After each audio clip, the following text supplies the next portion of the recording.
Magandang araw po ulit sa inyong lahat. Bahay ni Dara, pinalagyan na ni Kuya Rab ng grills ang bintana at pintuan, at kung bago ka pa lamang sa aking channel at napasaan sa wall nyo, baka pwede paki-subscribe, like at patapusin po muna ang aking video para malaman ang nilalaman nito.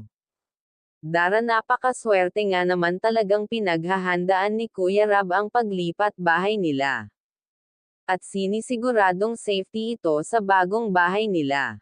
At balita ko, kompleto na ito sa kagamitan sa bahay tulad ng refrigerator, TV, at washing machine, at syempre may mga laman ng mga grocery and refrigerator nito.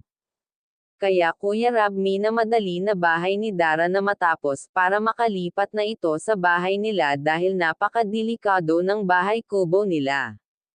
Dahil may kumakatok daw dito tuwing gabi.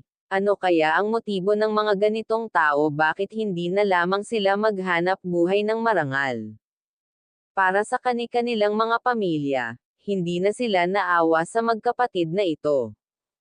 Nalabis ang paghihirap nito simula nang nawala ang mga magulang nito. Kaya deserve nila ang natatamasa nilang tulong ngayon dahil si Lord na ang gumagawa ng paraan para matulungan ang magkapatid.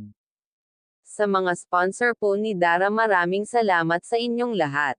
Sana wag kayo magsawang tumulong sa magkapatid, dahil sa inyo na lamang ang tanging paraan para makapagtapos at magpursigi pa ito sa pag-aaral, dahil ito na lamang ang kayamanan na maibibigay niya sa kanyang kapatid para maiahon niya ito sa kahirapan. Sa mga sponsor ni Dara San, tuloy-tuloy lamang ang inyong panunood at pagtulong kay Chinitang Dara, dahil ito yumano ang pangtustis nito sa pag-aaral, hindi na siya naglalakad pauwi at papasok sa eskwelahan.